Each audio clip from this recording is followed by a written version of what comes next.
Kottonmouth info, hit him staunch, he's the man.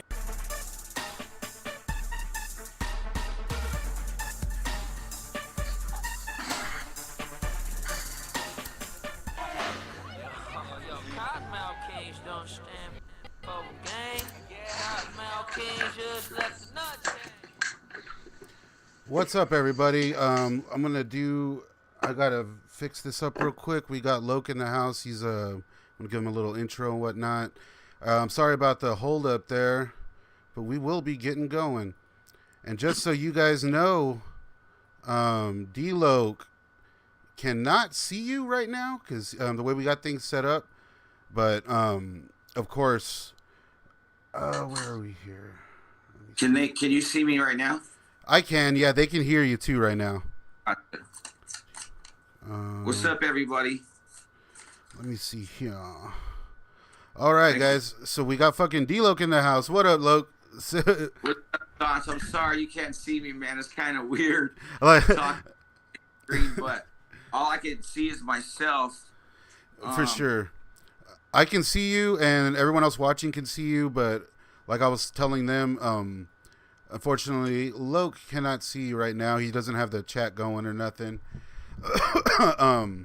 But I will be sure to relay anything that we need to or whatnot and so forth. First things first, man. We're gonna have to smoke a bowl. Is that what we're gonna do right now? Yes, sir. Sean, check this out.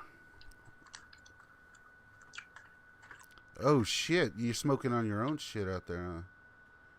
Man, I'm gonna. I wish I could send you these in the mail. Yeah, no. Right now. Man, I need to get my hands on some of that. All right, let's all smoke a bowl. That's cool, huh? Hell yeah, man! Let's do it to it. I'm gonna pack it up. For sure, I got mine ready to roll. Whenever you're ready, bro. First, count it down. 5, 4, 3, 2, 1. Let's puff one. Rip it.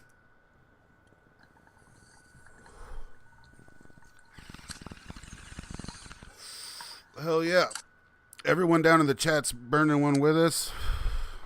Very nice to see. Everything sound good out there? Let me know in the chat before we get going. Yeah. Shit, before we get going, Loc, I just want to say, man, thanks so much for doing this. I know I've been telling everyone, like, this was all your idea, so I very much appreciate you coming on and shoot the shit with me, man. No worries, dude. Thanks for having me. I think your channel's super cool because people, it's like, you know, people get informed. Yeah, man. On what's going on now, Kings and the history and stuff like that. And I'm kind of a fan at it because it's just dope. So into what we've done and everything, and like people make shows out of it. So thanks for updating people and keeping me entertained. And I'm a fan as well. So thanks for all the help. Plus, it spreads the word. It spreads the message. Whatever we're doing, you seem to get involved behind it. So it's cool, man. We appreciate that. And there's no other. It's great when the homies get involved and just want to be a part of what we created. It's super special to us and everybody else. Have you do what you do means a lot to the guys and everything. It's cool. It's kind of like a Kottonmouth Kings news station. It's pretty neat. So yeah, man. Keep it work, brother. Hey, thanks, dude. Yeah, and you know, like when I started the whole thing, I was like everyone else. I was just like, what? I wonder what's going on with all this stuff, you know. And there wasn't too much online, and so I tried to just kind of make something and keep the ball rolling, and luckily it picked up, man, and people started watching. So I'm happy to do it. They're fun videos to do, especially nowadays that, you know, there's a lot happening. So fucking yeah, I'm looking forward to making a lot more, man. Yeah, sweet. Good. So I think we're gonna have Donald Severance jump in and join us for a little bit because, of course, the anniversary of Royal Highness. It was a few weeks ago, I think. Yeah. And I know we wanted to talk a bit about that. August 11th or August 12th it was. Can't remember. Okay. Yeah, man. And it's like, I appreciate the fact that you wanted to spend some time talking about that album, because I mean, that's the album that changed a lot of people's lives. You know what I mean? Like, I hear it all the time. People hit me up because, as casual of a fan as I was, or whatever, a lot of people hit me up that tell me like how honestly that first album really turned the tides for them. Not only just being a youth or whatever, but as a movement, something that they took very serious. And then you go back and listen to Royal Highness, and you realize like how different that album is compared to the rest of y'all's stuff. And so I think it's such an interesting hip hop album, you know, in general. So I mean, I just have so many questions about like the making of that album and whatnot.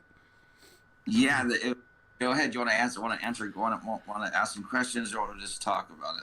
Yeah, well, I have a few questions that I would like to ask you about Royal Highness. Like, I guess we've all heard the story, you know what I'm saying, about how KMK basically got started. Like, obviously, you're like one of the founding members, but can you maybe walk us through getting the group started and getting to Royal Highness, like how that all happened? I'm gonna say all this in a book that I've been working on for a while, but oh man, I'll say stuff like that'll make a lot of sense. It started off like I met Saint. You know, God, I want to tell you everything because there's so much stuff I want the book to explain. Yeah. But I will skip a few years, to say the least. Yeah. And then we'll jump right in, skipping a few years, because I'll save those prior years on how the group really got together and stuff like that. But me and Saint were friends. My cousin, my older cousin, D-Loc, used to live in Riverside. He was really into rap and stuff like that.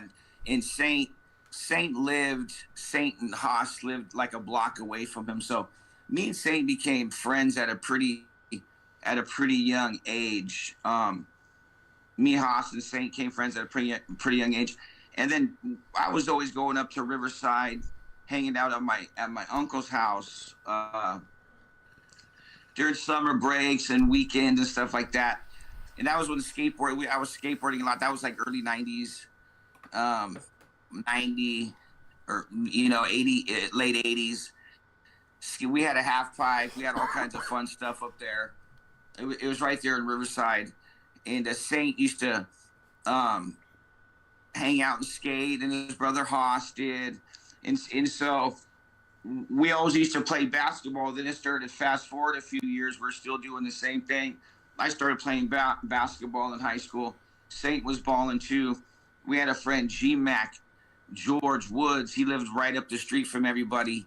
He was a friend too. And Saint used to come down to my basketball games when I was playing varsity basketball my senior year, and hanging out a lot. So we started hanging out a lot more and more my senior year in high school. That's when me and Saint started hanging out a lot. But we were always hanging out on weekends and summer breaks prior to that. But by senior year, we connected. He started coming down, watching me ball. Hey, Loc's playing Friday night. You know, he's gonna kill it, and blah blah blah. We always used to ball pretty hard. Me, Saint, and our homie George G-Mac up there. So when me and Saint started hanging out, we were going to shows, going to some punk rock shows. We were going to Hollywood. We started, going to clubs up there and hanging out with Brad X in nightclubs. And we met Brad. I knew Brad the whole time. I knew Brad the whole time, but I introduced him to Saint. This is when we were 18, 19 years old, going to the clubs up there underage. Right when I was graduated high school, going to junior college. I played basketball in junior college at Golden West Junior College in Southern California. And Saint was actually playing a lot of basketball at the time too. We were hanging out a lot during that era. So we started going to Hollywood and going to the clubs, the Roxbury to be exact. That was one of them. Trips was another one. There's all kinds of clubs. You know, Brad was he was a club promoter. Yeah. Him and Lou Dog promoted clubs. So we were going to punk rock shows, right, and just hanging out in the club scene. Next thing you know, we were like, we were just like, yo, let's start rapping. We were rapping a lot at the time, and we were like, yo, let's kind of like Humble Gods kind of almost inspired us in a sense, watching them with the other punk bands. So we're like, yo, you know what, let's go back and just write some raps, And we wrote a lot of the first raps. Some of the first raps we wrote were in Saint's mom's house, going back up there, hanging out. We used to go back and forth from my house to his house and party. This was in the summer, so I was out of school.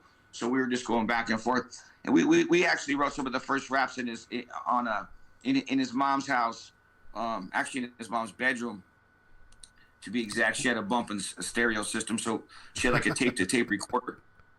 And so we started like writing raps early, like not early, but right out of high school. And that's how kind of the group started with me and him. Some of the first raps we wrote, we wrote was Bump. Like the verse, Young Politico, Psychoanalytico, Undefeated Champ, like that whole verse was like one of the first raps I ever wrote. And Saint was writing a lot of raps too at the time. Saint was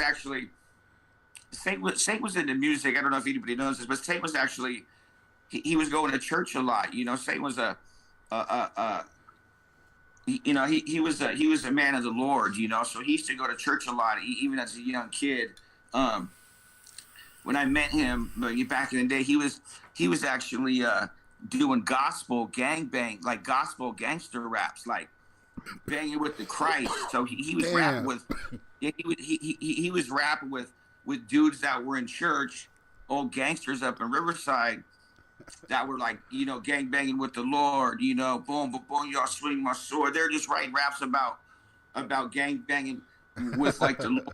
I would save them. So Saint was doing that when I met him. He already knew how to like, he already knew song structures. Like, okay, we're gonna, Lo, like check it out. We're gonna do a 16. We're gonna rap this right here. Then we're gonna do a chorus. I'm like, what's a chorus? It was all new to me. I was just emulating music at the time that was on MTV in songs and rap, and I wasn't a student of music. I was a fan of music. Yeah. And I could rap over people's shit pretty good and just emulate and just do my own thing with it. Whatever, you know what I mean? Nothing special. I was rapping over people's shit, like just emulating them. Just like we do, like just copying them and shit. And so, but Saint actually knew structures and knew songs and actually knew like patterns, and just he already was doing it before Kottonmouth was even started. Yeah. So Saint already had the formula. He already knew the formula of writing. It was new to me. I was learning every day by Saint. I was little homie just packing weed, 18, 19 years old. Saint actually moved in my house when we were hanging out so much. He actually moved in my bedroom when I was 19 in my dad's house in Placentia, P-Town.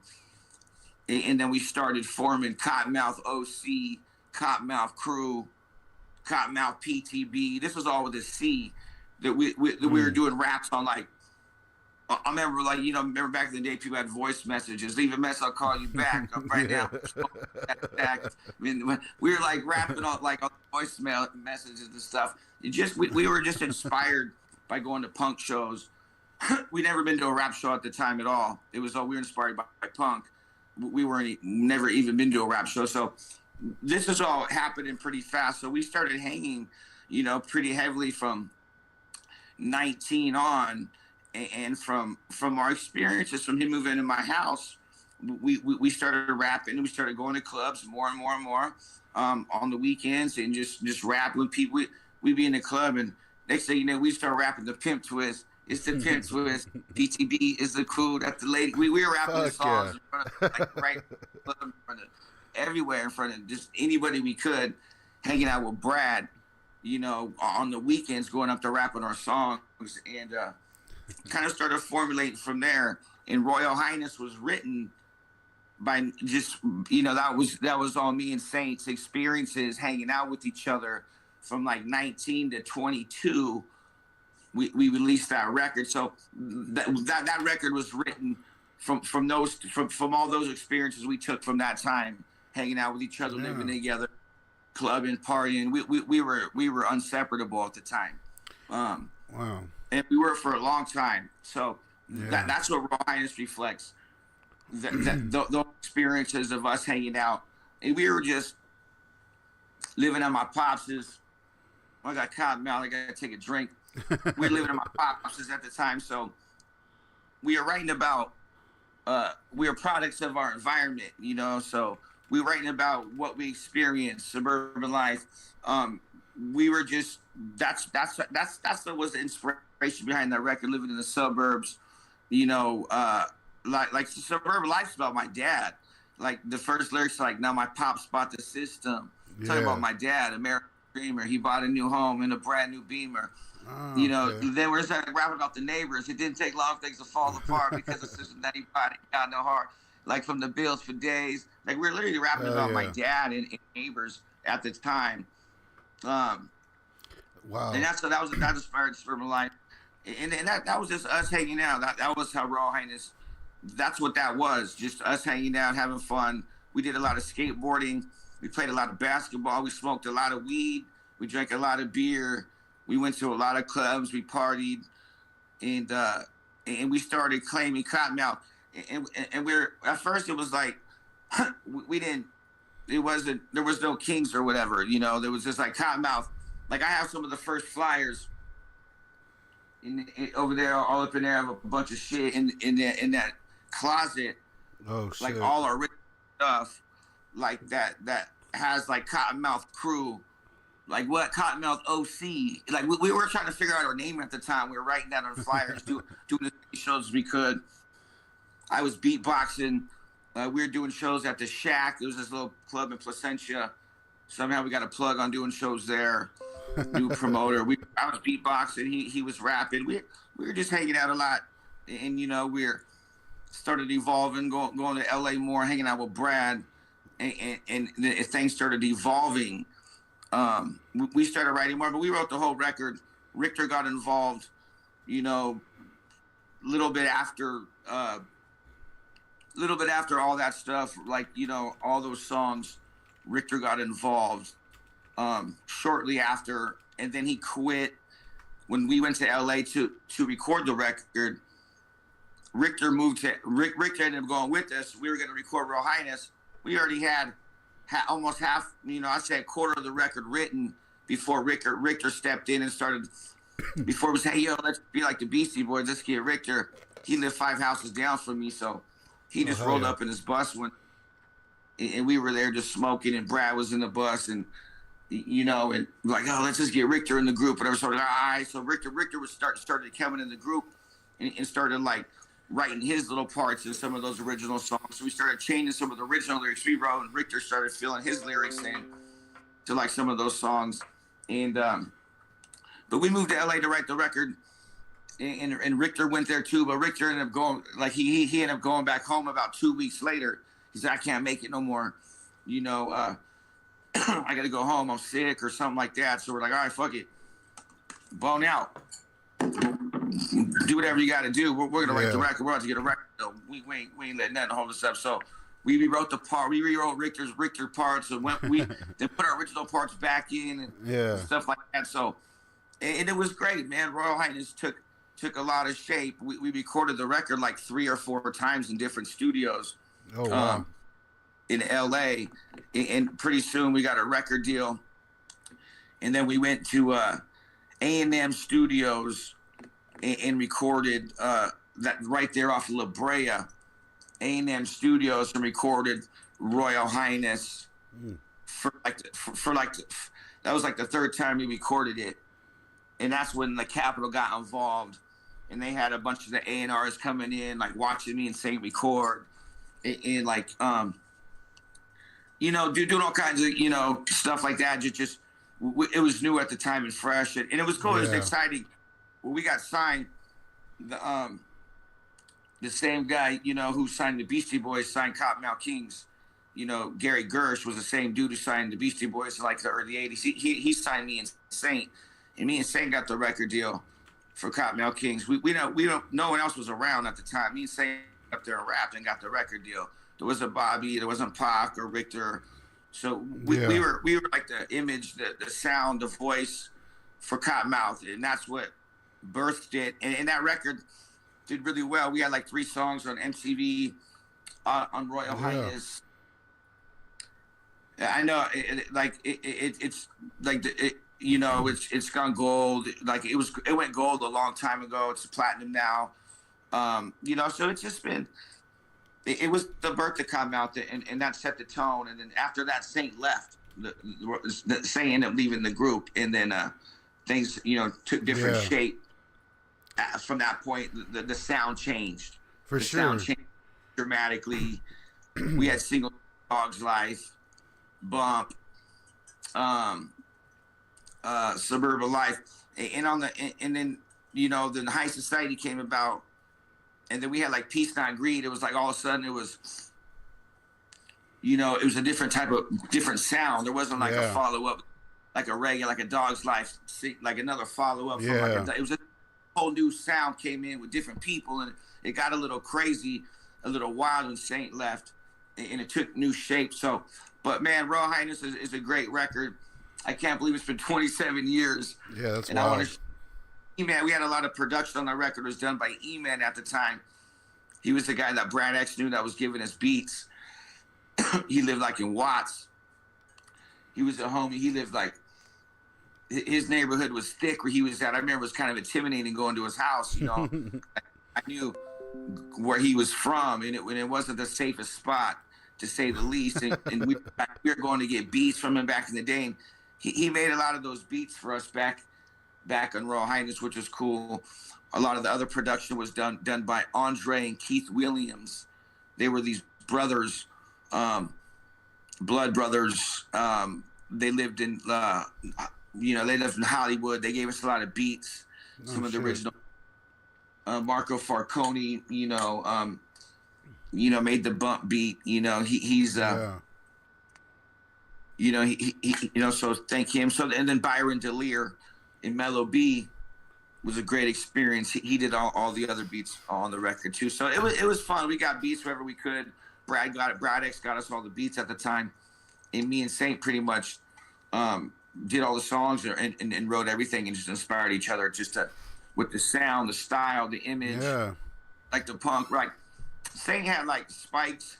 Saint had like spikes in his hair and like gold teeth in fronts in his mouth in like '98 on MTV. People are like, that's like popular now. Like, Saint was things back then that are popular now. Oh, for sure, man. Rapping, slurring, style, and most definitely, man. It's crazy, and so it's been great. Royal Highness has been a fun record and has touched a lot of people. And it's got Kottonmouth Kings. It has got Kottonmouth Kings a lot of places, a lot of respect. For sure, man. And it's been fun playing all the music for everybody, and it's still fun to continue to play the music for everybody that me and Saint and everybody else created 27 years ago. Yeah, but Judge, the thing it's cool about, because Judge D and Chucky or whatever, like I've known Judge D since before I met Saint, like junior high school. So him being on stage doing the music and Saint songs and everything is just like meant to be and stuff. So it's fun doing all this live too. Still to this day, we still have fun songs like Bump and So High. And Fuck yeah, some of people's favorite songs still. Yeah, man, for sure. It's crazy that you say like how y'all wrote the album just based on what y'all were doing and shit. Because like you say that, and now I'm looking back, like Dog's Life is basically just autobiographical. Like literally, they talk about D-Loc and the beats and skating and shit, and it's like all literally like stuff came about. Yeah, it's cool. It's like, and we still do that stuff. It is what it is. We were just like, it was cool. Like, my name came about. It's not like I named myself D-Loc. I want to be D-Loc, this gangster rap, whatever. Like, my cousin D-Loc was like super into like, he had a lot of gangster friends, and he was he listened to a lot of gangster rap when it first came out, and he was getting like gangster tattoos back in the day, and like, he hung around a lot of thugs, and I was always going up there, and I was just, his dad was my dad's brother, older brother, and D-Loc, you know, so it's like, yeah, that's my little cousin D-Loc, and it just stuck. Like, Yeah. I have that name. Like, Richter can tell you, I signed his like 7th grade yearbook D-Loc. Like, I was D-Loc way before Cottonmouth King started. Like, Yeah. I was tagging it in like 6th and 7th grade, Fuck like yeah. in people big block letters and stuff like that. So it was just a name given me by. It's funny you say D-Loc because I've been wanting to tell people like that's how the name came about. It's not like Yeah. I was Yeah. like, That's like, interesting. I had no choice. Like we started comedy, I was like, it was like Saint was like, yo, your name's D-Loc, bro. Like whatever. Like you ain't changing that. Like that's is what it is. That's what everybody calls you. So you can't. You're like it. You know. So that's what it was. And Yeah. then I remember we were coming up with Saint's name and all kinds of stuff at the time. And we were doing that though. That he was like Saint pretty much was like, well, that's your name, but you can't change it. That's what your family calls you. So your cousins and stuff. So we're gonna have to call you that. Like you know. Yeah. Like, so. One thing I always found very interesting and kind of something that made Royal Highness set aside is how much love I guess Saint showed to Haas in that album. Like Haas was like he did. Go ahead. No, I'm just saying Haas seemed to be a big part of he seemed to be in the album like throughout the whole thing, just spread out a little, you know. Like it was just did. either whether you're just mentioning him or if he's actually rapping. Like, can you tell us a bit about that? Yeah, I can, and it's cool that you say that because it's cool for people to know it. Saint was really affected right when Cottonmouth King started. Haas, I think, was 18 or 19 at the time. Oh wow. No, 21. No, Haas was right under 21, I think, and right around there. Right, I don't know to be exact, but pretty close to those ages. And Haas ended up going to jail before, like right as Cottonmouth Kings was. Right when me and Saint were like rapping, it wasn't even Cottonmouth Kings yet. We weren't even formed a band yet. We were just like rapping. Like right when we were like started rapping and getting into like writing songs, or like we were writing all these songs, like Roll It Up. Then we like started writing all these cool songs. Like Saint was the godfather of Cottonmouth. Saint was Saint. There was no Cottonmouth. Saint is Cottonmouth. He will always be number one. Cottonmouth. Saint. Show, yeah. You know, like, and I'll be number 2. That's the way the goes. You know what I mean? And Saint will tell you. Anybody will tell you. And I'm number 1 since Saint's not here. So for sure. The Cottonmouth birth. That's what it was. And Saint was really affected by his brother going to prison back in the day, and that really affected him. And I can see he was trying to escape it as much as he could by partying a lot, messing with chicks, partying, you know, doing crazy shit at an early age, maybe doing a little too much partying. So that affected him, and he had a lot to say when it came to his brother, and he was very inspired by him, by Haas as well. Haas did a lot of music. I remember back growing up, like Haas had him and Haas shared a room when they were in school. Saint and Haas, they shared a bedroom, living where they lived on the train tracks up on Riverside in the Indian Hills, Harupa area, Tyrolite, you know, Tyler and Harupa cross streets. So Haas was really into music and doing a lot of stuff like that before Saint even was. And so when Haas went away, Saint was super affected by it, and he wrote a lot about it. And it was cool because Saint was so talented. He always, you know, he was like, yeah, like, you know, he would never really talk about it, but he would always talk about it in the music. And he had a lot of stuff to say about like the system, like getting his brother. So Saint was responsible for a lot of that early, like, fuck the system type shit in Cottonmouth, like anarchy, like fuck that, like you fuck my brother up, so I'm gonna write these songs about the government. You know, he was writing songs about like the judicial system and like, you know, like the system, like it was just it was a trip. Like he was writing a lot of it in his music, and I thought it was cool. Yeah. So that affected him a lot, and he always told me like, and he always wanted to be like his brother, you know. And when Saint later on went to prison himself, he was like, he was always trying to copy his brother, and Haas was always like a big inspiration to him. And Haas was like his number one idol, like in his eyes. And he couldn't wait for Haas to get out, and he had dreams about rapping with his brother and doing music with them because they were very talented. Those two, they knew a lot of music at an early age. Most people didn't. They didn't go to school for music or nothing. They just knew it somehow. No shit. Saint spoke a lot about that, like through his music and stuff like that. So when he did that song about his brother being in prison, like the phone call thing was so deep. One of Saint's favorite rappers was Tupac, and Saint loved Tupac, and we used to bang Tupac like religiously. Dog Pound and Tupac were like that. Those were like our go-tos. Like, so Saint had we had a lot of go-tos, but those are some of them. And Saint was really inspired by Tupac, and Tupac used to like for revengeance for my sins. Tupac always used to do that type of stuff with the flow. Yeah. You know what I'm talking about? When you do that type of stuff. Like, you do or no? Yeah. And then now that you're saying it, I totally see what you. So I never picked up on that. Saint doing a lot of that, like going out to big house up in prison. Yeah. And anybody who got fucked by the sis, like he was like emulating Tupac a lot, and I can tell by the way he was rapping. And it was so cool to me because I always thought I was just learning how to write, and Saint was my teacher. Saint taught me everything I know about music, and I always thought it was so interesting because Saint could rap so many styles, and he can slur, do country rap, he can rap, he can do punk, he can rap like Tupac, like. So when he did that song about Big House up in prison, in the phone conversation, it was deep, man, and it really.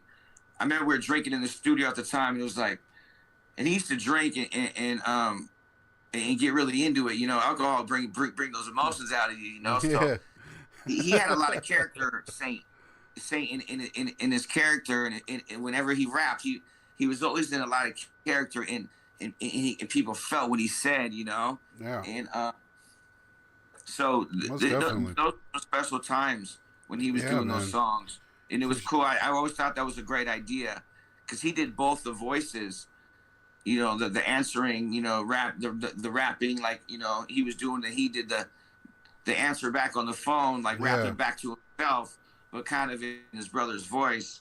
I always thought it was very unique that he did that.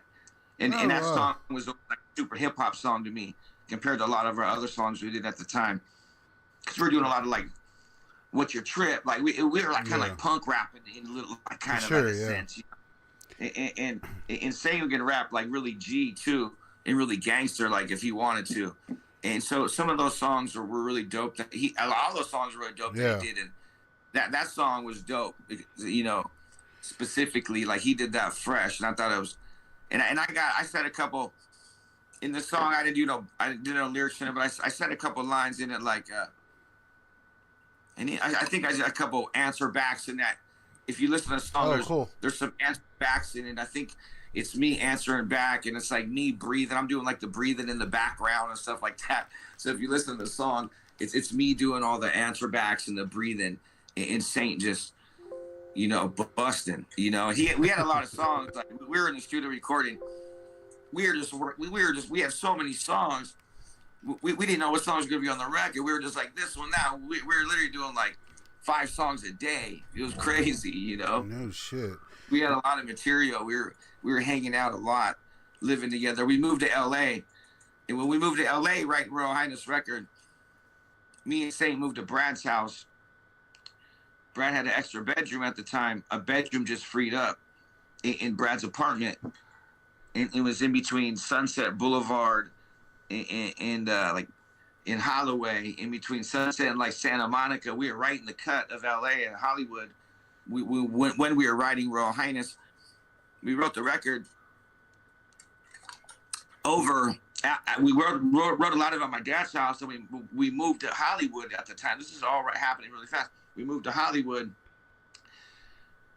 Rest in peace to Rob Harris. You heard Rob Harris lyrics? Ever his name in our lyrics? Yeah. So you've heard Rob Harris's name, then. That's great that For you sure. have that. You're that like that's crazy that you say for sure. Like it's just, oh yeah, I heard of him. Like a lot of people don't know that, but you're such a student. You're like, oh yeah, I know Rob. To me, it's really cool that you. I hear these names, you know, and on. I'm never sure who exactly it is, but you hear these names pop up. Like Right, Rob Harris. I'll tell you. So me and Sane moved into Rob Harris's bedroom. That was the room that freed up that we moved into when we ended up writing Royal Highness over again. Excuse me, put this down here. I like to get my little promo in.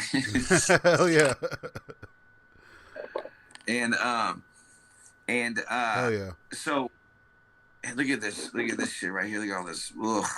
Dude, I need to get my hands on some of that shit. I know some of these games. We moved into Rob Harris' room when we moved up to Hollywood. We moved up to Rob Harris's bedroom in Brad X's apartment. That's where we slept on sleeping bags, me and Saint, on opposite sides of the bedroom. One guy over there on the floor, one guy over there on the floor. No beds, and we had like a desk. You know, we went to a thrift stores down in L.A. and bought a couple things we bought a little desk, you know, and had a little pipe, and we had a closet full of clothes and sleeping bags. And Rob Harris passed away. Rob Harris was going to be the original DJ for Kottonmouth Kings before Bobby B got involved. Oh, okay. Rob Harris, Brad's number one DJ, was Brad's roommate at the time, and he was shooting. He was an extreme athlete and a great DJ. He taught Bobby B a lot about DJing. Rob Harris did. Bobby B used to love the way Rob Harris DJ and learned a lot from him. Bobby, you know, studied Rob Harris a lot. Like Rob Harris used to DJ a lot of Brad X's clubs, and Bobby B started DJing Brad X's clubs and vibing on Rob Harris. And just Rob Harris was, you know, doing a lot of stuff back in the day that, you know, makes him really good. And so Rob Harris was also an extremist. He was the first guy to jump out. Remember back in the day when people jump out of the planes with boogie boards, like during the Mountain Dew commercial. This was like, and people remember like they start jumping out of the planes with snowboards and like going upside down, spinning. You remember that in the early X Games? The extreme 90s. So actually, he was in the X Games, and it was dope. He lived with Brad. He was in the X Games. Brad X actually got a tattoo of Rob Harris right here on his arm. If you ever see Brad's tattoos, one of them is Rob Harris, and that's a tribal snowboarder he got on his arm right here. That's the upper tattoo he got there. Rob Harris, after he passed away, and I used to hang out with Rob Harris. I used to drive to him to the clubs, Brad X's clubs, and I was back in the day, you know, that's why I used to get into the clubs. I used to carry his records in, like, yeah, he's carrying like or whatever. Like they would mess with me, and I would just hang out in the DJ booth. I would just never leave, and I'd be in the club. So Rob Harris passed away. He was actually in extreme sport. He was in X Games, did all kinds of stuff, and he was shooting a Mountain Dew commercial. And he was dressed up as James Bond in a suit. He was acting like he was James Bond. He was gonna Mountain Dew, jump out of the herring, you know, fly down with his board on out of the plane and drink his Mountain Dew. And in the background, where you see the records, like they wanted to get the mountains, you know, so he wanted to get the all blue sky, and also they wanted to get the mountains in the back where he crossed the mountain line. Then he was going to pull his chute and do whatever. So they were going to do it. He was going to pull his chute pretty low just so they can get the shot in the commercial. They can get the horizon line. And his chute never opened, and he hit the floor, you know, and I can't imagine that. Yeah. I know how crazy that would be. And while that happened, Brad was really hurt by it, and getting his tattoo, and needed. He and Saint ended up moving in his bedroom at the time. And now that I think about it, I wasn't thinking about it back then. Now that I think about it, it was like we were giving Brad X a lot of closure at the time because his best friend had just died, and now he had these two young kids that were 10, 12 years younger than him that had moved in to the bedroom where his best friend just passed away, where his best friend's spirit was. And maybe, you know, and we were writing music. We started bringing these songs up there. And I think that kind of helped Brad get through a lot of that at the time, now that I think about it. Yeah. But that's where Royal Highness was written for like the third time was right there in Hollywood in Brad X's apartment. And Brad X was actually touring with Humble Gods at the time. He's like, yeah, I'm going on tour for a month. And we were living at his house at the time. We're like, all right, we're going to finish writing this record. When you get back, we're going to shop it. We're going to shop the shit. So all the majors, we're going to get a record deal. So he went out, Hollywood Records. He was signed with Hollywood Records at the time, Brad X. And me and Say we're finished writing our record. And Brad, he didn't really have no attention to getting in our band. He was doing his own thing. He was just kind of wanting to be more of the manager at the time. Manage the band and stuff like that. Of course, we got a record deal. And it was cool. We got a record deal. There was tons of, record companies, fighting for Kottonmouth Kings. We ended up signing with Capitol at the time. So that was the birth of Royal Highness. It was happening fast, and it was about experiences in Orange County, in LA, in Riverside, and we wrote it all in that little piece right there. And Saint is the godfather of Kottonmouth Kings in the way we rap. And I just came off him, like Saint was like, "No, you come like this." He would be like, I'd be like, "I'm gonna come like this," but no, come like this, write it like this. I'm like, all right, I'll change it up. He's like, check it out. And so we started just vibing, and that's how, like, I'm D-Loc. I'm saying doggy, feeling real proud. We started just really, really getting that style back and forth, and I started experimenting with my voice at the time, like making it like really high pitch, like rapping really high pitch and trying to make something stand out, like unique and but so and that's what kind of and here we are still pushing the music, some of the stuff that that Royal Highness set the tone for. Then we wrote a lot of music after that with Johnny Richter, Brad X, and and so on and so on. So yeah, man, shout out to Royal Highness for sticking in there 27 years, rocking people's sister house parties. Oh yeah. Fuck yeah. And everything. So it's pretty cool to hear stories about Royal Highness by the fans, and like, I'm still rocking Royal Highness, 27 years later. For sure. I'm still trying to find a copy on vinyl. I never found lamp right here. You can see. Oh, that's tight. So shout out to Royal Highness. Damn, that's a sick ass lamp. So that's cool. That's awesome. Yeah, man. I'm still trying to find a copy on vinyl. I never came across one that wasn't like, crazy. Well, Capitol owns it. So if Capitol's not making then it's not around unless somebody's bootlegging it. Yeah, it's fucking hard to find. Hey, people are telling me that we're getting a lot of lag. I'm guessing it's because of the, trying to fit the video or whatever. So if you don't mind, we might do the rest of this just with audio when you're in. Yeah. That'd be cool. So if we can, we'll smoke a bowl right now that I have you on the camera. We'll take another hit real quick, and then we'll hang up and I'll give you a call back just on audio, and then we'll get to the Q&A part of the night. Sound good? All right. Yeah, all right, smoke man. a bowl here. Yes, sir. Give it a countdown. No, you give it the countdown, Jeff. I'll give it a countdown. 5, 4, 3, 2. Everybody join us. 1. Let's go. Blast off.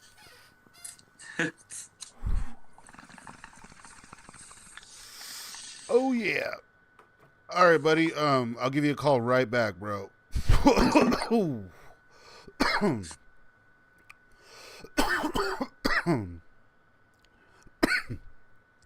Guys, sorry about the lag. I'm gonna do my best to fix that issue. Here, I'm just gonna give Loc a call just on regular audio.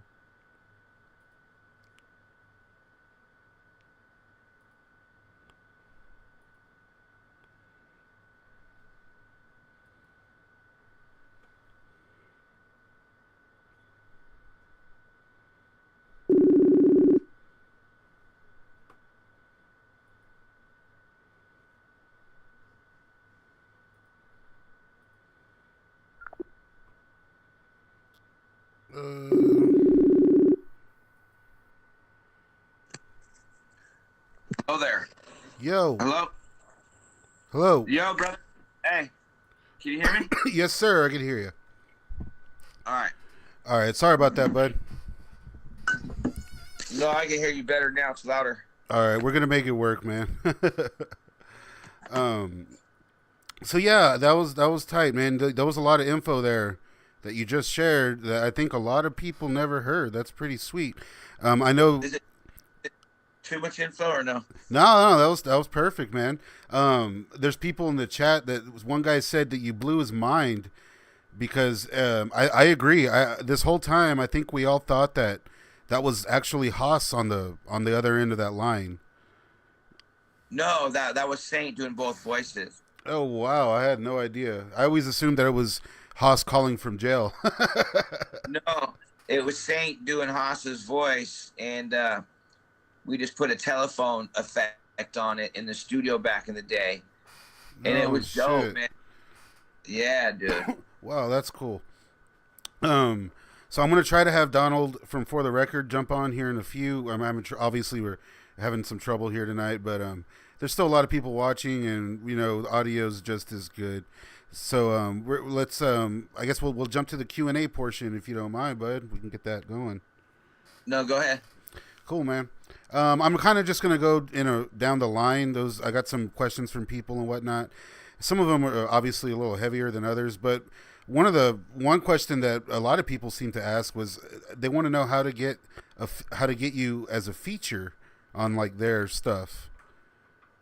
It's weird. Like I don't do a lot of features. I don't know why. Because I'm always working on Kottonmouth stuff, or I always got like that in my head, and I'm always just like passing on. Because I get asked to do a lot of features all the time, and it's really cool that people ask me, and I'm super honored, to be asked, to do a feature. But I might start doing them.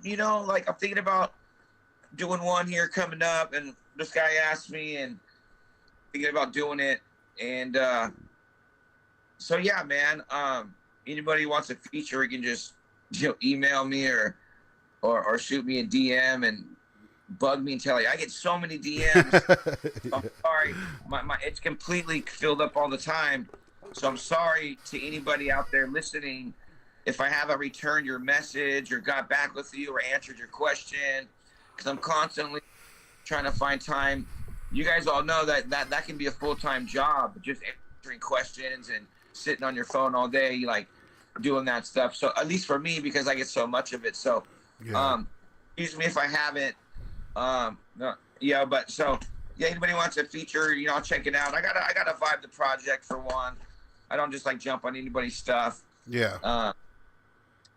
So I'm totally cool with it. I'm honored that people ask me to do that, and I'm not trying to be a dick by not doing any of them, because shit, like I could have made good money, man. People ask me like, hey, let me give you $1,500, let me give you $2,000. Like, yeah, I've been asked 50 times. I could have made 50, 100 grand on features, probably. Yeah, for sure. I haven't done it, and maybe I will.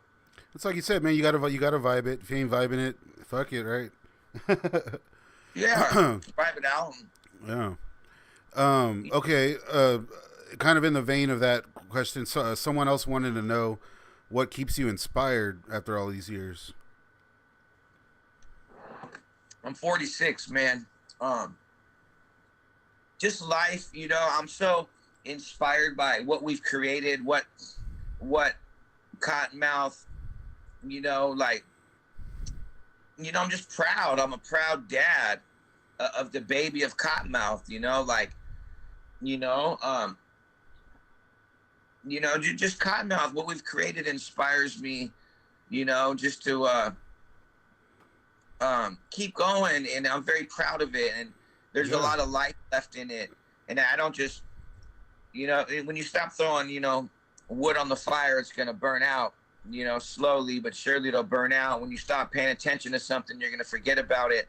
So I'm super, but when I go on the road and stuff these days, one thing is like, damn, like when I'm out there, grinding, doing shows, talking to people, shaking hands, just going to the merch booth, seeing the light in people's eyes, when we come out and rock shows, or they're singing, and seeing people forgetting about their everybody got problems, forgetting about their problems, being in the moment, smiling, glistening, You know what I mean? Their face is shining when they go to Kottonmouth shows. They're having a good time.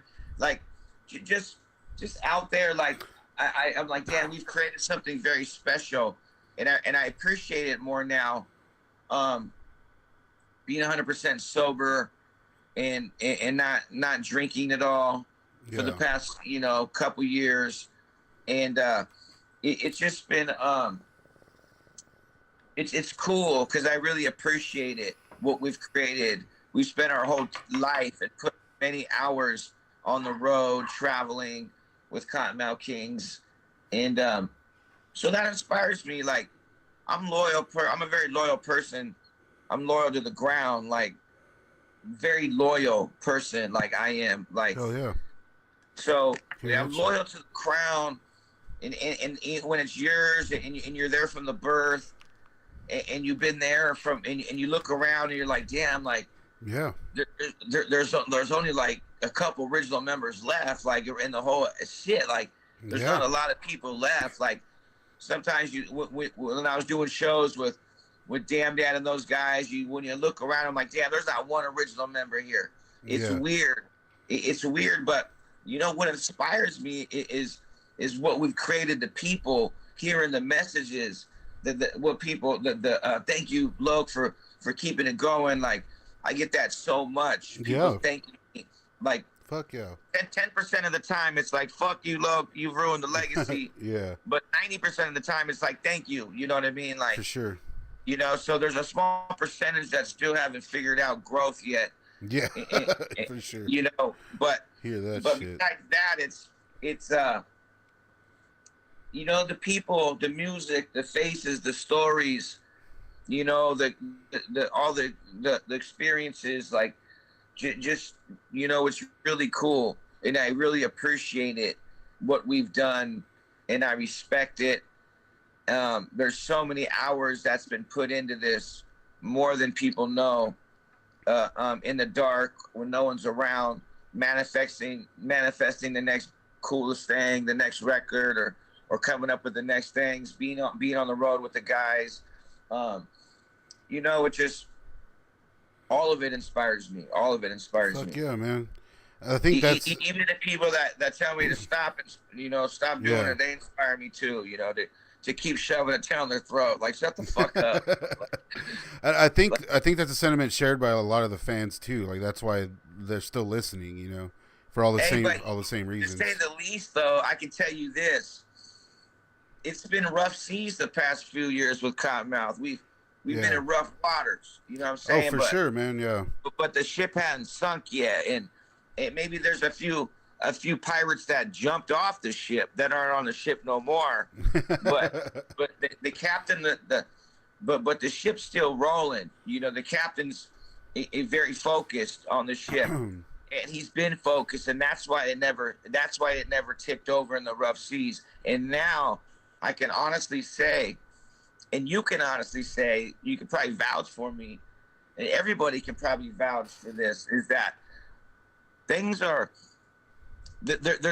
turned around, and the seas aren't as rough as they were anymore. Yeah. And they're smoothing it out, and people are understanding life and growth and human beings and things don't always work out. Things don't always work out like they seem, and be thankful, and there's no egos, and like, people are understanding things happen in friendships and in families and relationships and bands and jobs and work, and it ain't all I'm your best friend, let's keep going, I'm sorry brother, let's keep moving.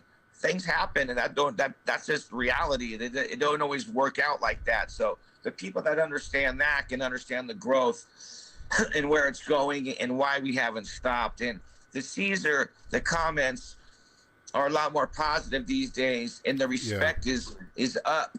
The respect is starting to come back a lot, and there's a lot more people coming to our shows that want new music that we got recorded, that's coming out soon, and that are happy of what's going on right now with Judge D and Chucky and and everything that's going on, and how clear-headed we all are, and stuff like that. So things are moving, and the seas are clearing up, and it's been really positive. So it's been fun to it's been fun to feel that swinging a little bit, to feel that change of energy.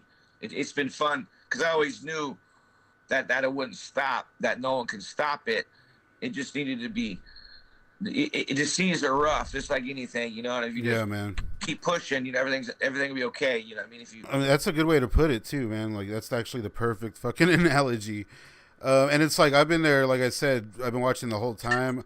I got to catch. Obviously, the last time we met was at the there at the Legacy Band show y'all guys did in San Antonio, which was something I've always been curious with. You know, things going now. Are we going to be seeing those guys again?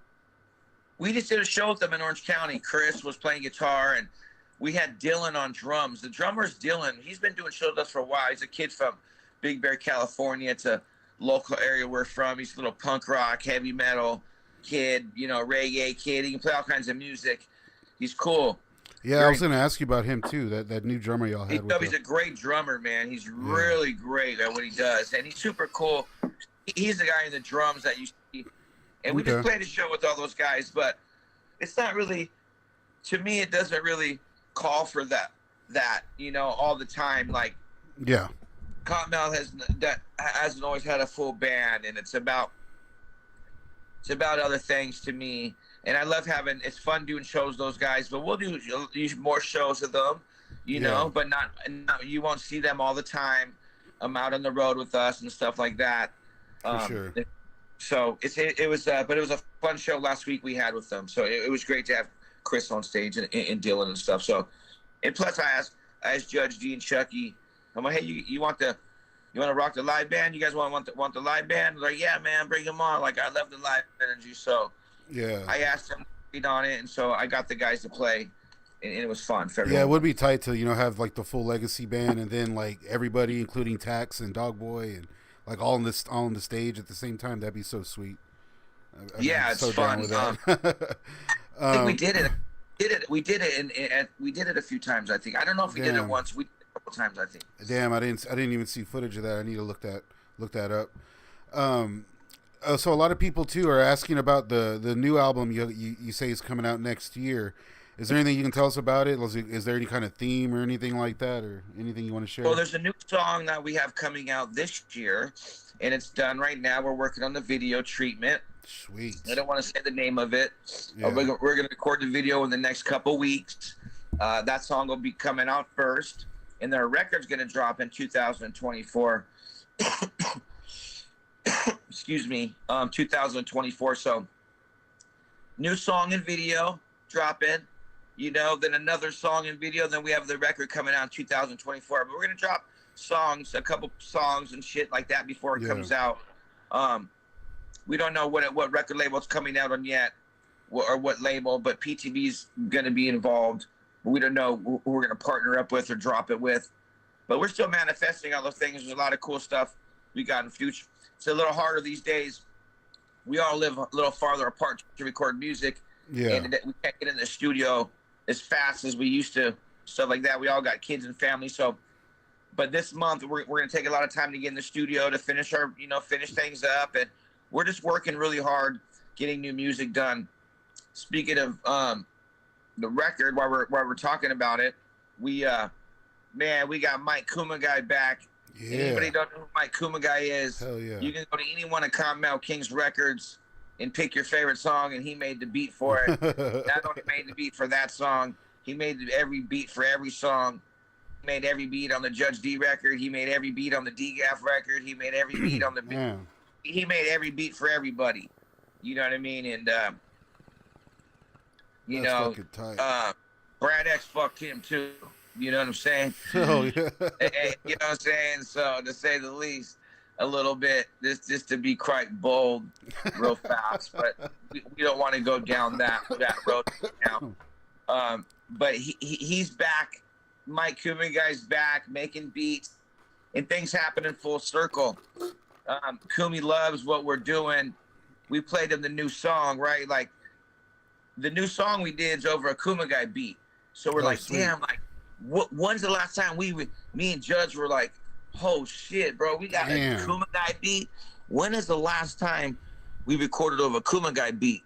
And it was a long time ago. I think it was like the last record was a Dirtball record we recorded over Kumi beats. Shit, man, that's tight. Like Hold It In and all that shit was Kumagai. Like those are the last time you heard like any Kottonmouth music over a Kumagai beat, and then all that stuff happened. SR Brad X, you got a lawsuit with Kevin Zinger and SRH. Yeah. And then, all the shit happened and we stopped recording music with Kumagai. So, but Kumagai still has a bunch of beats that he made for Kottonmouth. Oh, wow. Yeah. That he made a bunch of, put it like this.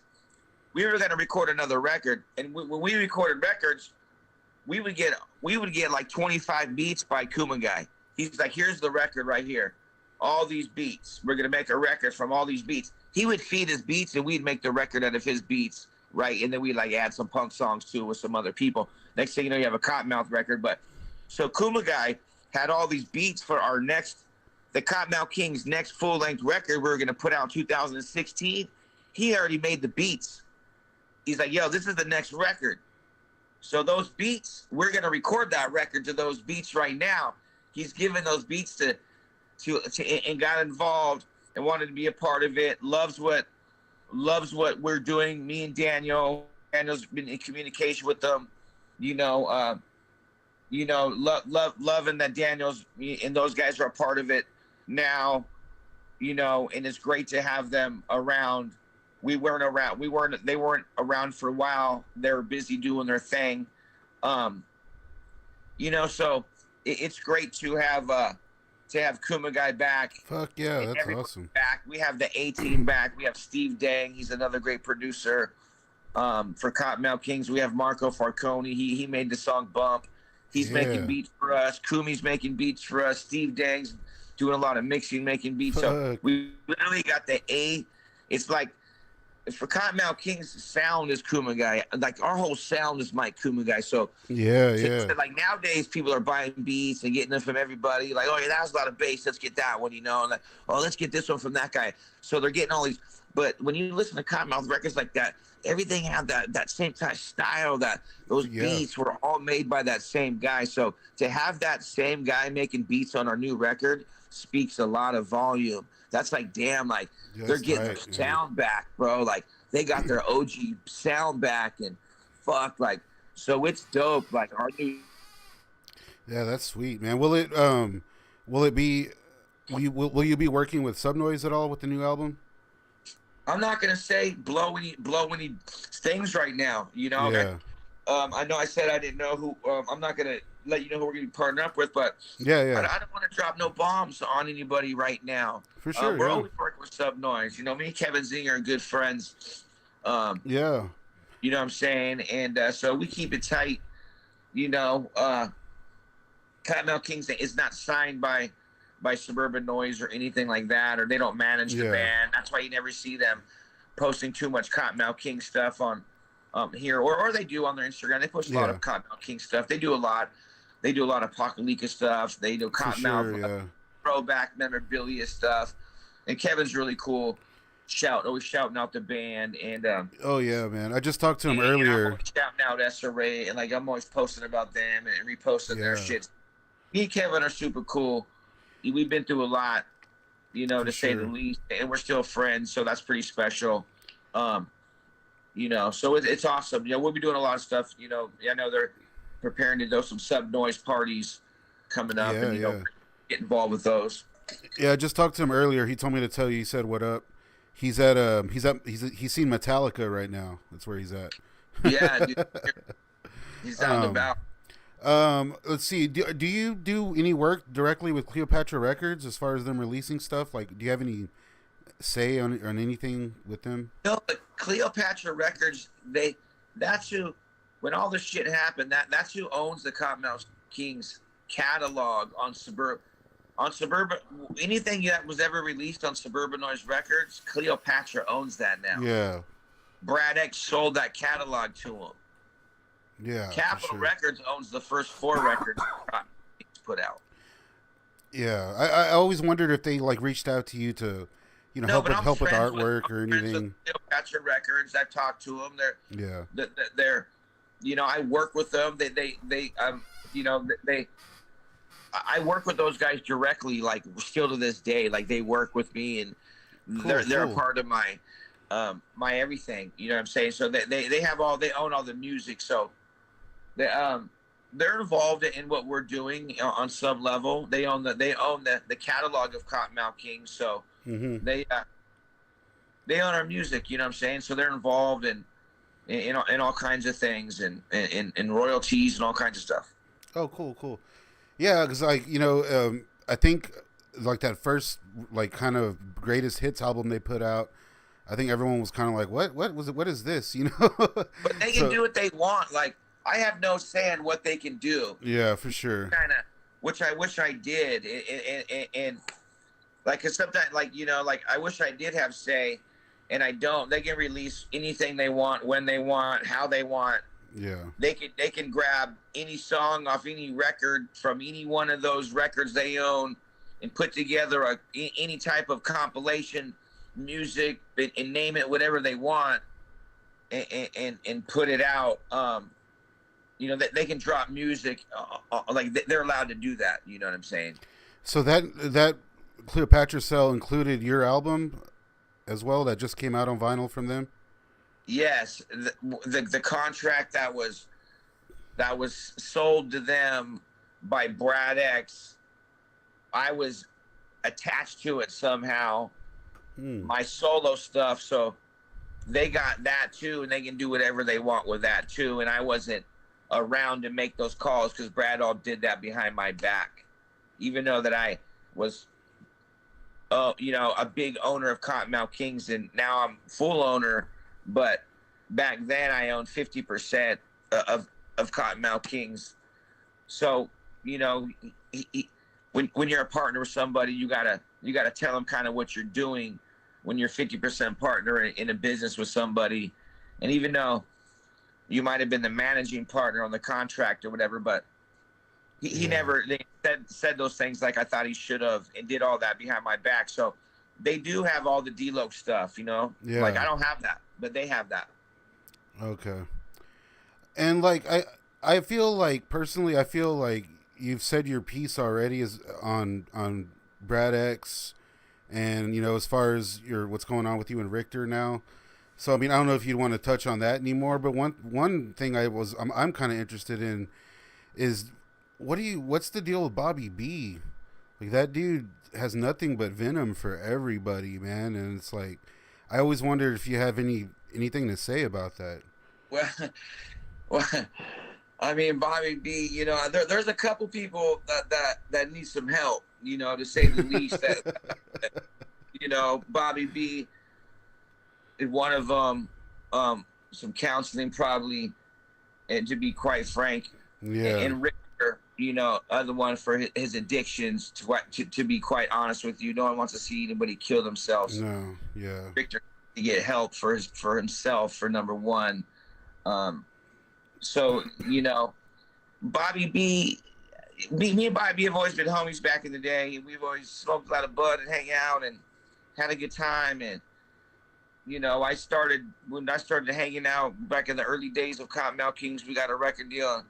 I was, hanging out at Bobby's, sleeping on his couch a lot and hanging out in the South Bay. That's where I met Chucky and Gillies, all those guys. Like in early 2000, I met all those dudes and hanging out at Bobby. Bobby's always been cool, but I don't know. Bobby thinks everybody owes him money or something, or like But Bob, there's no, but to get another thing clear, Bobby B didn't make it. People go, Bobby B's the man. Like Bobby B never made one beat on Kottonmouth Kings record. He made a couple beats, but none of the songs you would really know, like just some like underground songs, like some remixes, and he made his own beats for his own artists and some stuff like that. But he never made any Kottonmouth Kings beats or nothing like that. Bobby B was, he was a hired member by Suburban Noise Records. He was never part of the Kottonmouth Kings partnership. He was a hired member, and Bobby thinks I don't know, like, Bobby B just, he went on the internet and just, never called anybody. If you have something to say, like you got something to say, just call me or call Zinger or call Richter or call Daniel or call Broward. Yeah. Whoever you got to talk, Chuck, whoever it may be, just call them. And Bobby's, he's a man, but he goes on the internet and just, fucking runs his mouth and just speaks his mind. And to me, all he's doing is just hurting the legacy, the band, everything we've created. When it just takes a phone call to call somebody if you got a problem. Yeah. And if you think somebody owes you money, show me how I owe you money. Show me where I owe you money. Show me the paperwork that says you're owed money in this way. And like, show me everything so I can understand where you're coming from. And if you're just venting because you're pissed off, mad at yourself because you didn't, have a personal manager look over your own career as you walked your way through Kottonmouth Kings like you probably should have, instead of, at least get somebody to help you, so you could ask them questions along the way. And now you have so much bad stuff to say about everybody. It's pretty sad that, and then he's like, goes on, he's selling Kottonmouth Kings skateboards and fucking, Kottonmouth Kings this, D-Loc that, and blah, blah, fuck everybody. But at the same time, he's like, pay to watch me spin Kottonmouth music and buy my Kottonmouth skateboards while I run my mouth about the guys and tell everybody how bad everybody is. But, I'm here to, like, Daniel's here, we're all here. We're here to fix all that. We don't want to. That's what we're doing now. We're cleaning all that up, all that mess. Yeah. And putting the spirit back in Kottonmouth Kings in a positive way through new music, good shows, hanging out, good vibes, and letting the truth be told. No one knows Bobby shit. No one knows Bobby nothing. Bobby's not owed no money by me. Johnny Richter's not owed money. He's not owed no money by me. And no one's owed shit. Only thing they're owed. They're owed. They need to owe something to themselves. They need to go get seen. They need help, and they need to do what they need to do as human beings for themselves. That's what they owe to themselves. They need to take care of themselves a little bit, and that's my honest opinion. Yeah. And but I don't let none of that shit affect. Try not let it affect me too much. Bobby's never once tried to call me or reach out to me, but he sure has a lot to say to me on the internet. Oh, I know. Yeah. So that kind of sucks a little bit. I thought we're a little tighter than that, but I guess we're not. He has his own feelings, But Bobby B's always been like, we used to joke and call him Whiny B, because those used to whine all the time. We used to joke, call him Whiny B, Pocket, everybody used to call him Whiny B, Whiny B. He's always whining and complaining. And he's still whining and complaining. And he's doing a lot of it. And it's starting to it's like, bro, like, you're still, do something with your life, bro. Like, do something. Like, grow as a human being. Yeah. Get over it, learn, accept it, move on. And be a better person and understand and growth. And so he don't want to, he's still just the same old Bobby B, I think he's 50, 55 or something, 54. Yeah. Yeah, man. And it's like I was saying in the last stream, it's like you're cleaning up the mess. Like you said, you've been touring nonstop for a few years now. Going on another year. Sorry, I think people respect Bobby B a little more if he was a little more positive. Yeah, it's like you said, you want like talk DJ'd to him. and just DJ'd his nightclubs and continue on his career and if you just move on as a human being, and I think he would get respected a lot more. It's very strange. It's like a lot of, this is honestly like my opinion, blah blah blah, but I've never been anything but respectful of the dude. I've asked him to come on the show a few times, and he can have his perspective, whatever. Like that. I'm a fan of the band, of the group. You know what I mean? Like, I'm a fan of Bobby B. I'm a fan of all these guys. but they make it pretty hard. Like I told him I was going to be doing this interview with you, and that if he had anything to say, like let me know, and that he can come on and give his part of the story later on some other time. You know, my platforms was always open, and he sent me back a pretty salty message, you know, saying that I basically let you guys come on the channel and tell lies, and that like not once have I had anyone on to tell the truth. And I'm like, dude, how many times have I asked you to come on? And how many times has everyone else, like you and Zinger, said, like, let's talk, we'll do it wherever you want, and he never wants to. Yeah, like I'm here to tell I'm not here to, I want to say a lot of the birth of Cottonmouth, like it's so I'm not here to lie or talk shit. I'm here to just tell people, kind of explain a little bit what happened, and if they whatever, like you know, I'm moving forward, you know, like I learned a lot, you know, from all that stuff, and I accept what happened, and it's my fault for this and my fault for that, and I could have done a lot different, you know, and watched my back a little more and stuff like that. But you know what, I've learned, and I moved on, and I'm happy with myself and you know, my family and stuff, and who I've become and what I am. For sure. And, so I keep, you know, so none of that, you know, I don't really, all that stuff don't really bother me too much. So I don't go talk about it all the time like Bobby. Yeah. And it's nice to see everyone moving on, especially like a lot of the fans. And you know, you have like y'all guys did the gathering and shit. You know, it seems like a long journey from the ICP investigates thing they did to you guys on the stage at the gathering. Like it's nice to see, like you said, people are moving along. The movement's picking up a lot of steam again. It's really and to see you be able to be on the stage again with like Chucky and everyone, and it's just like progress can be made if you don't hold it back, and if you're not hell bent on just talking shit. You know what I mean? Like, oh my god. You know what it is, and it's really it's about the formula, right? Like coming up with the right formula, and now that we're all present in each other's lives again, great things can happen. We've all been friends for a very long time. Me and Judge have been friends since grade school. Me and Chucky's been friends for well over 25 years. So 20 years or something like that. Yeah. 2000. So it's been a while, 23 years. You know, so it's great to have all of us recording music, you know. For sure. We're friends for you know, so like being on the road, laughing, joking. We have a lot of respect for each other.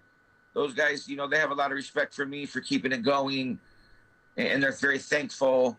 You know, I own all the intellectual properties in Kottonmouth Kings, and so they're so thankful that we can still do this and do Kottonmouth Kings, and you know, no, I never gave up on it and stuff like that, and so it's cool to hear those guys say that to me. Yeah. I know me and Chucky, we've had some problems and in the past, but that's okay. People, you know, people do that. You know, friends go through problems, and sometimes people are always in the right place, in the right mind frame all the time, or people are, you know, doing this too much or that too much, and getting inspired the wrong way, or not being inspired at all, or just whatever. So me and Chucky, we've had a lot of conversations, and it just takes a phone call. Yeah. You know, it takes a little phone call to explain yourself, and but it's cool too. I got a lot of love for Chucky. Hell yeah. You know, at the end of the day, when it's all said and done, most definitely. Yeah, so we've got a lot of conversations, and it's great to have Chucky. He's been a great fan of Kottonmouth. He's been so down with KMK. He's been in our camp forever, and to have his presence around is fantastic. He's he's super loyal to the crown in Kottonmouth Kings, and so it's cool to have all the guys, Taxman, hell yeah, on stage, and it's dope, man. We have the shows have a lot of energy. You know, people are like, damn, well, you guys got a lot of energy, man. The shows are wild, like.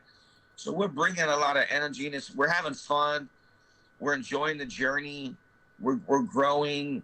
we don't know. We're just growing from here, you know, and it's not going down, it's just going up. So that's all we're doing is taking it as far as we can take it, working with the people who are present with themselves in life and want to work with the people, you know, that want to be around people that inspire them and not people that bring them down.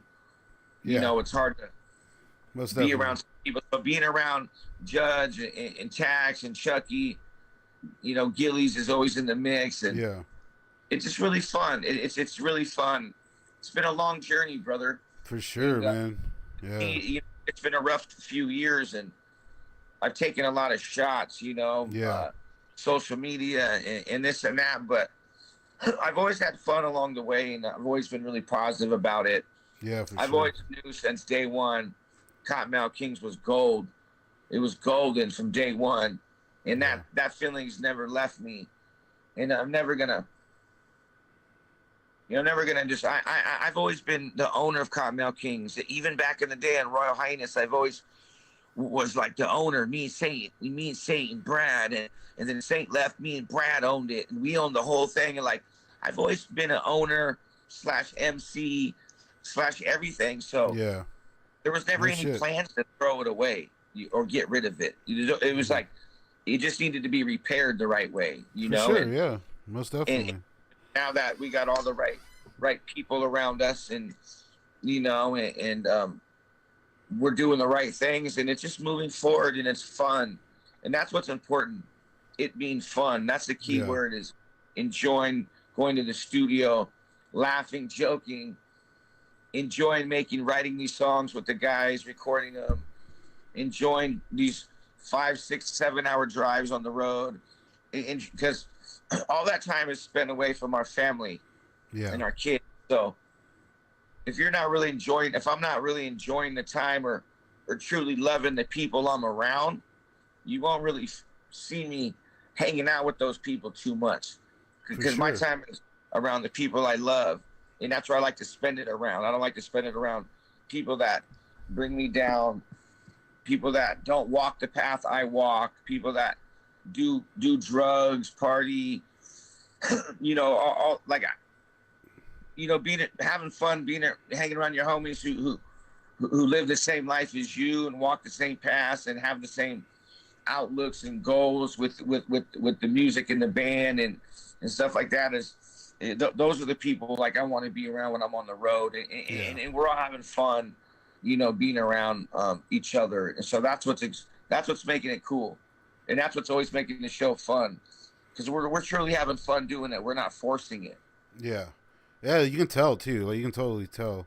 And you know, I mean, I get what you're saying about not being surrounded by negativity and whatnot, especially if you're going to be stuck in a van with them. Like, it all makes sense. But would you say, like, just to wind things down now, I guess, would you say that there's like an open door policy for all past members, or would you allow an official reunion if everyone were to say they were down? You know what? Before I can answer a question like that, I think people need to get help first and prove to themselves and each other that there can be chance of that. Yeah. But if there's not any change in the diet, then the same thing, there's going to be the same outcome. You know what I'm saying? So it's like, if he's still doing this and he's still doing that, and he you know, and he's over there doing that, then there's no one's proven anything to anybody. And before any of those conversations can be held, people need to prove to themselves by leading by example that things are better. And I think that's the only thing that you can start with is seeing those individuals lead by example.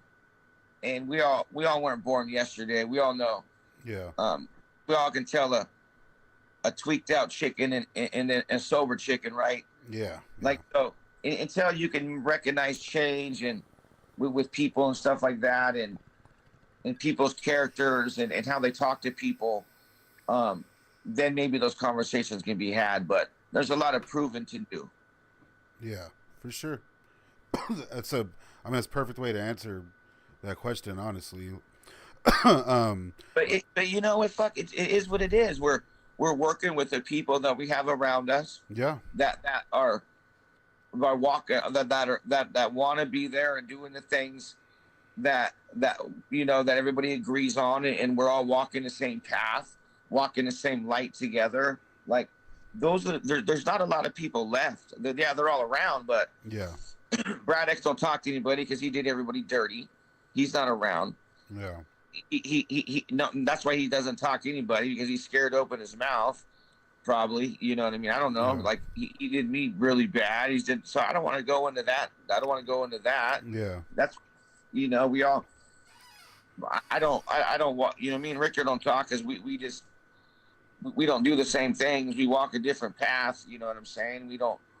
It's hard for us to vibe yeah, when we're vibing on different life levels, and like the way we carry ourselves as human beings, and in the way we treat ourselves and stuff like that. Like, so we don't vibe like that. So we're not surrounding ourselves. We're not forcing the situation just because we want to make a quick buck. We're there because we want to be there doing the right thing.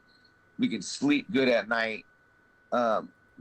Just knowing that the people around you, you love and truly got love for you, and they're your friends, and it's so that's what we're doing. Like we're not doing anything else at this point. We're doing all the right things for ourselves and our body and our growth. And sometimes you don't always walk the same path as other people. for And if sure. I don't walk the same path as this guy, I'm not going to go hang around the fucking drunk guy at the bar. Why? Because I don't drink. 2, I don't hang around at bars. 3, he acts like an idiot. 4, like 5 and 5 and 6 and 6. So it's like, we just got to do what's right for yourself. And first and foremost, it's about you first, and you can't worry about fucking, salvaging it for everybody else. Yeah, You got to worry about yourself and the people you surround yourself by, so you can continue to be inspired and do music the proper way and do what you want to do without being brought down. yeah, man, for sure. Hey, do you still hear from Dirtball at all? It's weird because me and Dirtball were pretty good friends, but me and Dirtball smoked a lot of bud together, hung out a lot on the bus. But he was really more close with Brad X, I would say, and Dirtball was. When Dirtball got in the group, I never even know Dirtball was going to join the group. He got in the group kind of behind my back. Brad X never even told me, "Oh, this guy's going to join the group, and we're going to record a record." I never really knew he recorded a record. That I was like really shocked that he was even in the group. Oh wow. So he was friends with Brad at the time, and when Dirtball joined the group, Johnny Richter left the group, and it was like, "Oh, Rick, well, I'm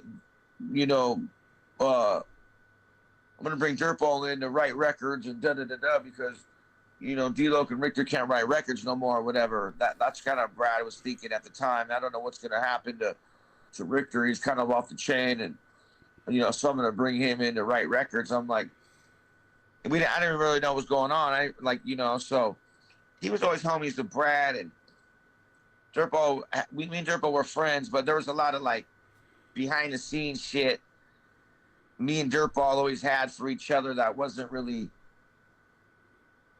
natural to say. It was always this kind of like battle type thing with each other. He was always kind of, I saw him looking at Brad a few times on stage and doing some weird shit to me. Like when I rap and do this, and then I thought he was rapping about me in some of his verses in Kottonmouth songs. I caught wind too. So I was like, oh yeah, those bars are about me, and so on and so on. But we didn't really talk about that the whole time we kicked it, or whenever he was trying to smirk at Brad to me on stage about how I was rapping or something. Like, So me and Dirtball had a cool relationship, but there was a lot of closed door shit happening at the same time we didn't talk about. Yeah. So Shit. it was cool. But at the same time, me and Dirtball, we were like when Brad X was like fucking everybody, we were like, hey, I'm out to Bo now. 2016, I was like, yeah, brother, if shit don't change, I'm gonna stop doing Cottonmouth right now until me and Brad have a conversation, and we had some things out, like, you know what I'm saying? So yeah, me and Dirk always kicked it pretty hard, but at the same time, I knew that there was a lot of like jealousy, battle type shit going on at the same time, you know, while he was in the group, you know. So we haven't spoke one time since the departure, since everybody left. Oh, okay. Yeah, because I know he's been steady touring and whatnot. But hey, man, I always thought that the Dirtball era of KMK was a little strange myself. It's not my favorite, you know. So it's like I don't really care if he ever comes back or not. So it is what it is. I love Dirtball. Like, Dirtball's a cool person, but Kottonmouth Kings never had that swag to it. It never had that style. It was a different type of flow, different swing. For sure. And that tell you that wasn't a group decision. That was a decision that was made by Brad X behind everybody's back. Yeah. And that's why that happened. You know what I mean? He didn't ask his partner, hey, do you mind if we bring this guy in the group? You know, hey, I own 50% of the band. Don't you think you should ask your business partner, hey, bro, do you mind if I bring this dude in the group or what? Like, those conversations weren't had.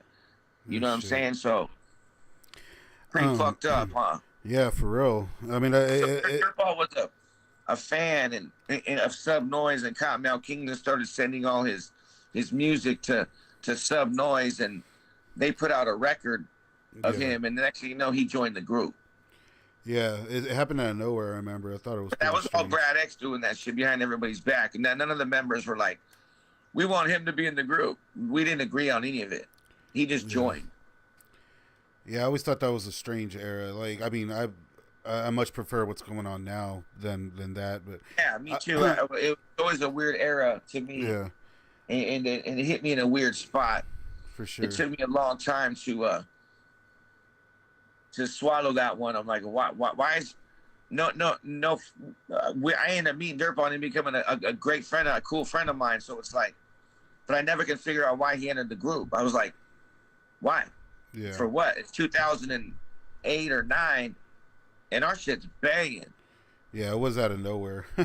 2009, and all of a sudden you bring in somebody to enter. I was like, why? Like, we just got done doing King Spade and Who Runs This Motherfucker. We were writing good songs at the time. I'm like, we didn't need anybody to write any music. Like I think Brad was worried, like himself. Like, yeah, makes sense. But like, Brad X always wanted Judge D to join the group. Back in the day, he's like, yo, we're in the parking lot one day. Me and Judge D had a bunch of music. We have a project called Up, so a bunch of songs we recorded we were going to release back in the day. Yeah. I got to get some water in my voice from these rips. And Brad X was like, yo, I want to start like get more into like working at the record label, managing the group. And I want you to fill my shoes, Judge. So there's going to be a day when you're going to take my shoes. But we don't know when. Like, that would have been tight. But he's here now, you know what I mean? Yeah. So it's like, that was always kind of meant to happen to me. I always thought that'd be tight, yeah. Because Brad X had that conversation with me and Judge a couple times, bro. Like, a few times. Like, hey, I want you to take my spot. Like, you know what I mean? Like, I want to start getting involved in, like, you know, the record label side of things. And I don't want to tour anymore. And So, Judge is here now, which is great. Fuck yeah. Lot.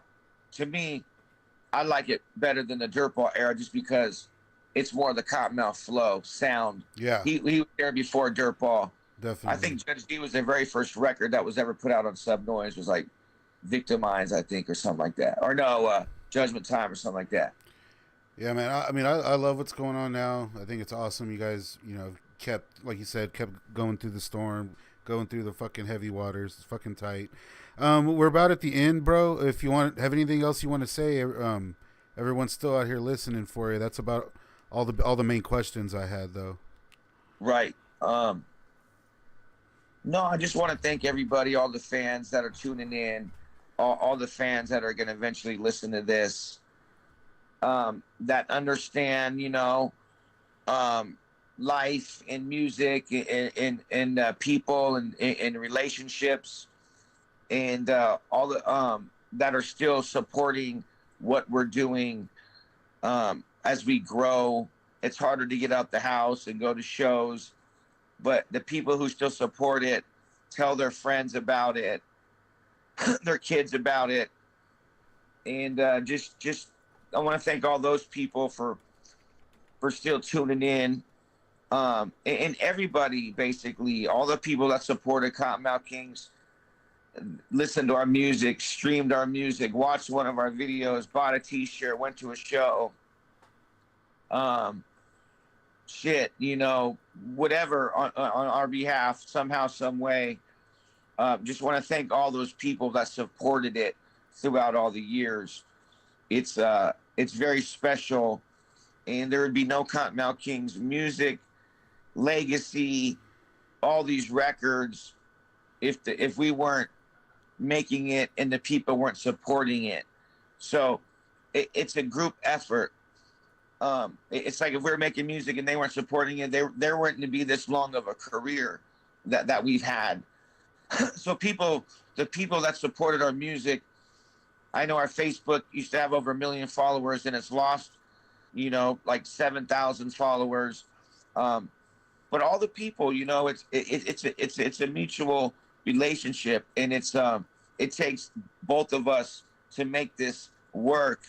For any band, all their fans that's the world, man. Like for artists, and that's the most highest, compliment is people going to your shows, telling you something about your music, appreciating what you do, spending money, on your site, supporting what you do.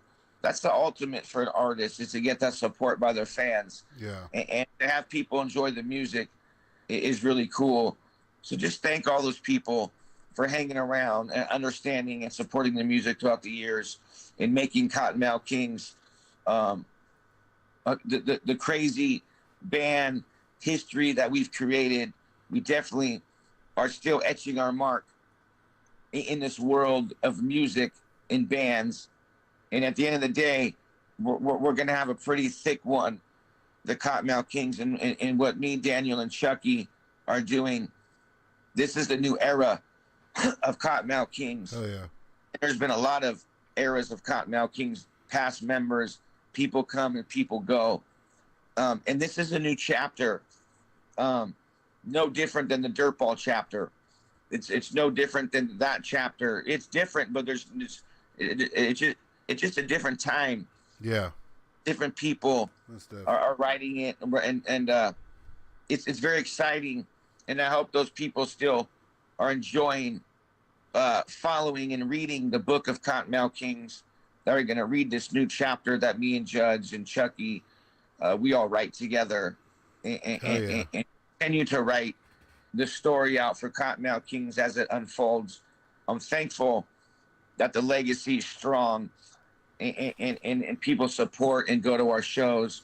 And I hope they get out and go to our shows and support the music when it gets released, and watch the videos, because it's been a wild ride, and it's been a fun journey for everybody. And the plan is to keep going as long as we can. And I have a lot of energy, and so does the other guys, and we're having fun. So that's all that matters. So thank everybody for all the great memories, time, and there's a lot more to come. Yeah, a lot more memories to come, a lot more stuff to do with this new chapter, and so on and so on and so on. So it's going to be fun. So thank you for spreading the good news and all kinds of cool stuff. Much love, everybody. Much love, man.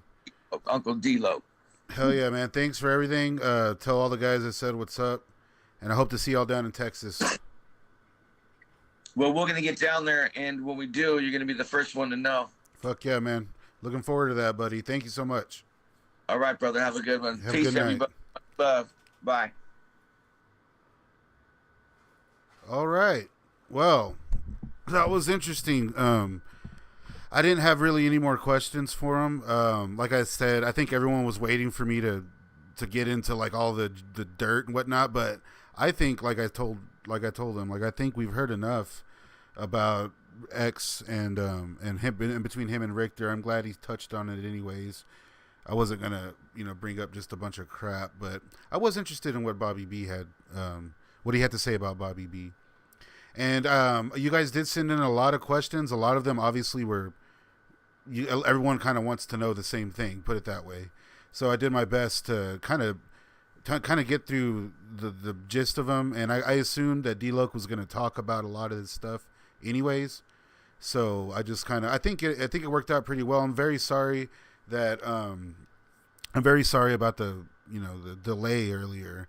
That was not my fault in particular. Like, we're on different time waves here, me and Loc, different states, things ran late. I didn't get to have Donald come on. I'm very sorry, Donald. We'll do something soon. My bad, man. I really tried. I kept trying to call you too, and it just wasn't going through. And with the lagging and everything, I'm assuming that's why. But everyone go check out For the Record. Shout out to Judge and Tax for popping in the chat there. That was tight. I'm going to stick around for a few more minutes to try to catch up with the chat here. What do you guys think? Was that overall satisfying? Obviously, I'm a fan. Obviously, I'm biased on certain aspects to this. I wasn't even trying to hide that. I'm not a hard-hitting reporter. I run a YouTube channel about weird movies and weird music. You know what I mean? That's what I do. I'm not here for any kind of clout. I appreciate everybody that donated, and I really hope that you guys got some info out of this that you wanted, because that was the main reason I wanted to do this, or the main reason I've been wanting to do this. I got to shout out Loc for coming through and calling me, and he's the one that wanted to put this together. And shout out to Loc again for talking for a little longer than I expected from him to. I mean, it's about midnight where I'm at. Matsuyama Alex, I didn't ask him, your question, because I could have easily answered it. Dirtball is still on tour. He's still doing his thing. You can follow him and whatnot. Thank you for your donation, though. I fucking very, very much appreciate that. And we got a pretty good turnout here tonight. I'm not one to spit venom or nothing. I don't care about drama. But now that the Q&A is over and everything, I do want to know, real quick. I know Donald wanted to know if any PTB albums were going to be coming out on vinyl, like the Drip Drops or the 25 to Life. So Loc, if you get to see this, Judge, if you're watching this, maybe relay that to him. That'd be tight. But so like I said, it was a crazy situation. But now that all that is over, I want to share with you the message that Bobby B sent me directly, because it involves you, my loyal viewers. He didn't say Staunch Gang directly. Turns out he doesn't even really know who I am or what I do. Big surprise. I showed nothing but respect to Bobby. I made a few jokes here and there. I made jokes about the entire group, every member of the band at some point. Give it up, man. Like, give it up. It's okay. Are you a celebrity, or are you even a musician? I don't hear any new music. I don't know. But I sent Bobby B a message saying, hey, I'm doing this interview with D-Loc. I'm letting you know before nobody knew about it. I told him before anyone knew. And I was like, I just want you to know that you're welcome on the channel anytime if you want to give your perspective, and you want everyone to know what you have to say. You're welcome anytime. And I also told them, I want you to know that all of us fans respect you. We miss you. You're OG. You're a Kottonmouth King. And no matter what, it's like the respect is always there. People love Bobby B still, I mean, after everything is said and done, I'm still a fan of the old lineup. I'm still a fan of those albums, whatever he had to do on them, But it was on. I shared around the image of, promoting the image you're looking at right now. I shared that on all the Kottonmouth pages, and I got instantly. There was some haters, the same old haters that have been around for going on 3 years that I've known at least. Well, they're still around, and they're automatically calling out and bringing in hate And then Bobby B himself came in and he said, my name for those of you that don't know is Adon. Adon. Adon. I get called all kinds of things, but it's Adon. You can call me Adon. But, you know me as Staunch, so let's stick with Staunch. But DJ Bobby B said, didn't call out my actual name, listen up, Adon, or whoever is giving this interview. You want to do interviews like the big boys. I don't know who the big boys are. I'm assuming ICP. I don't know. You want to do interviews like the big boys, but have not once asked the questions to any of those guys you should have been asking. Basically, you had them come on, promote their shit, and tell you what they think you want to hear. Because he knows exactly what I want to hear, Bobby B. He knows everything about me, according to this. Silly stuff. And then he said... that I'm not even asking Kevin Zinger any of the questions that need to be answered that would expose him for the fraudulent thief he is. Now, I'm guessing the questions that I didn't ask was about fake receipts or Kevin Zinger living off of 99 Rips and Beyond, or all the same shit that he has been putting out there that I do believe Kevin Zinger did respond to. I mean, multiple times, even on the interview with the big boys, as you say. And then he goes on to whine with, you gonna remember all the absolutely true shit I've said and even wrote on this post down below and ask him. You gonna put him on the spot and actually try to get some real answers, or just try to get 20 more followers off interviewing him and let him cruise right on through like everyone else you have interviewed from Subnoise? So everyone else I've interviewed from Subnoise, aside from D-Loc now, who is that? Chucky and Kevin Zinger? So I let them cruise through the interviews, and I didn't ask them the questions that would expose them as the fraudulent thieves that they are. He goes on to say, isn't it a mind fuck that all the fuckery has gone on and you don't have one interview with any of those guys actually telling the truth about any of it? Yeah, but that would be mind fuckery indeed if they're telling me things that I have no reason to disbelieve them aside from you crying on the internet, dude. What the fuck? He goes on to say, what is even the point of your interviews? Maybe it's because you actually don't care about the real KMK. The real KMK being, like, I'm assuming, D-Loc and Saint Dog, or D-Loc, the founding member of the group. I don't know who he's talking about. Which lineup of the group should I be? Is the real KMK, Bobby B? Let us all know. And then he goes on with you only found out about the band a few years ago and have never even been to a real KMK show. Which that's strange considering 2005 I saw Bobby B on stage with Pakalika and Lou Dog and the rest of the live group and all the guys in Houston, Texas at the Engine Room. I'm sure you remember that. Unless that wasn't the real lineup of KMK. I don't know. You're going to have to get back to me on that, buddy. And then he goes on to say, you are yet to do a real interview with any of the thieves or sellouts. I've only done fake interviews with the thieves and sellouts. Again, the thieves and sellouts he's referring to. Kevin Zinger, Chucky Chuck, and now D-Loc, I'm assuming. The only 3 people I've interviewed. Anyways, then he says, let's see if you can actually ask any questions that he will answer truthfully. And better yet, let's see if you call him out when you know he's lying, because Bobby B knows that I know when he's lying. At no point tonight that I think Loc lied about anything. I think if anything, he held back stuff that he didn't want to put out there, So, what do you guys got to say about that? All I got to say is I'm done respecting the guy. That's for damn sure.